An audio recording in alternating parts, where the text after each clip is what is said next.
ଆମର ମାଛ ତରକାରୀ ରେଡ଼ି ହେଇଗଲା। ଏବେ ଆମେ ତାକୁ ବନ୍ଦ କରିଦେବା।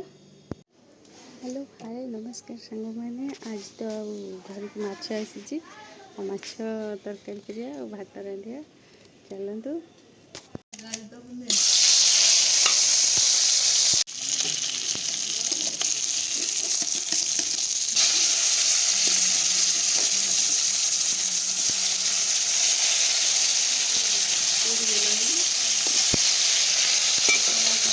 ମାଛ ଭଜା ସବୁ ସରିଗଲା।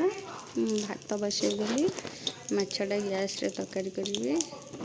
ମାଛ ତରକାରୀ ପାଇଁ ମୁଁ ତ ପିଆଜ କାଟି ଦେଇଛି ଆଉ ଦୁଇଟା କଞ୍ଚା ଲଙ୍କା ନେଇଯାଇଛି। ବଡ଼ ବଡ଼ ପିସ୍ କରିକି ଆଳୁ କାଟି ଦେଇଛି। ଏଠି ଗୋଟେ ବିଲାତି କାଟି ଦେଇଛି ଆଉ ମସଲା ତ ମୁଁ ସବୁ ପେଷ୍ଟ କରିଦେଇଛି।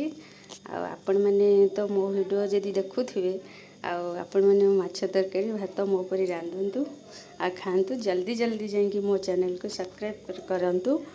ଆଉ ଚାଲନ୍ତୁ ଆଗକୁ ଆହୁରି ଅଛି ଦେଖିବା ମାଛ ରୋଷେଇ।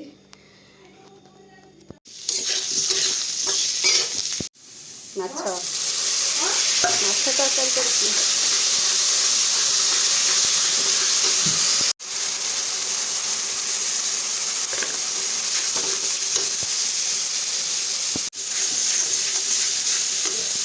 କୋଉଟା ସେଇଟା ନେଇ କ'ଣ କରିବ? ଖେଳିବ? ଆଚ୍ଛା ତାଇଏ ଅଛି କ'ଣ କରିବ? ତ ଆମର ମାଛ ସବୁ ମୁଁ ପକାଇଦେଲି ଆଉ ତାକୁ ଟିକେ ଫୁଟିବା ପାଇଁ ଛାଡ଼ିଦେବା। ଦେଖନ୍ତୁ ରାହୁଲ ତ ଏବେ ସ୍କୁଲରୁ ପଳେଇ ଆସିଲା ଆଉ ବବୁଲ ବି ପଳେଇ ଆସିଲାଣି। ମୁଁ ତା ପାଇଁ ଖାଇବା ବାଢ଼ି ଦେଇଛି ମାଛ ଭାତ। ସିଏ ତ ଆଉ କିଛି ଖାଇବନି ଆଉ ଏବେ ସେ ଖାଇବ ତାପରେ ମୁଁ ଖାଇବି। ଅବିକା ଯାଉଛି।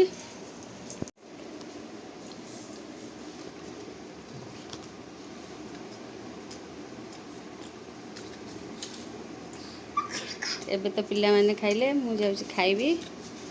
ଆଉ ଚାଲନ୍ତୁ ମୁଁ କ'ଣ କ'ଣ ଖାଇବି ସବୁ ଆପଣମାନେ ଦେଖିବେ। ଦେଖନ୍ତୁ ସାଙ୍ଗମାନେ ପିଲାମାନେ ତ ଖାଇଲେ ଏବେ ମୁଁ ଯାଉଛି ଖାଇବି। ଆଉ କ'ଣ ସବୁ ନେଇଯାଇଛି ଦେଖନ୍ତୁ।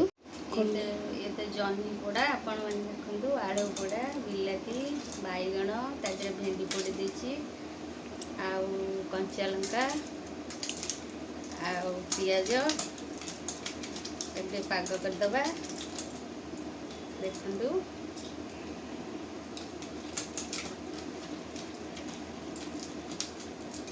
ତରକାରୀ ଆଉ ଡାଲି ଫାଲି ନଗେଇ ଖାଇବାକୁ ଭଲ ଲାଗୁନି।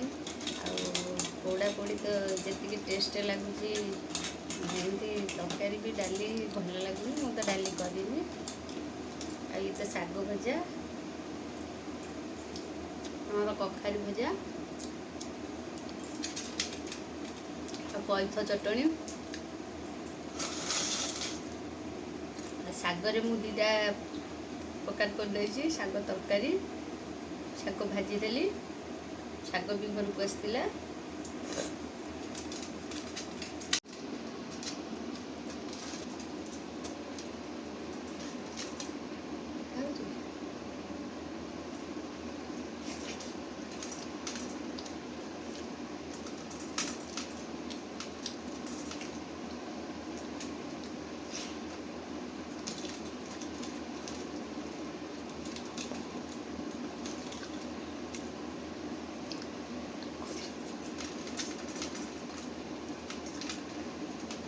ଆପଣମାନେ ବି ଘରେ ରୋଷେଇ କରନ୍ତୁ ଏମିତି ମୋ ପରି। ଘରେ ସମସ୍ତଙ୍କୁ ଖାଇବାକୁ ଦିଅନ୍ତୁ, ଖାଆନ୍ତୁ। ଆଉ ଯେଉଁମାନେ ମୋ ଭିଡ଼ିଓ ଦେଖୁଛନ୍ତି ମୋ ଚ୍ୟାନେଲକୁ ଯାଆନ୍ତୁ, ଲାଇକ୍ ସବସ୍କ୍ରାଇବ୍ କରନ୍ତୁ। ରହିଲି ସାଙ୍ଗମାନେ, ଜୟ ଜଗନ୍ନାଥ।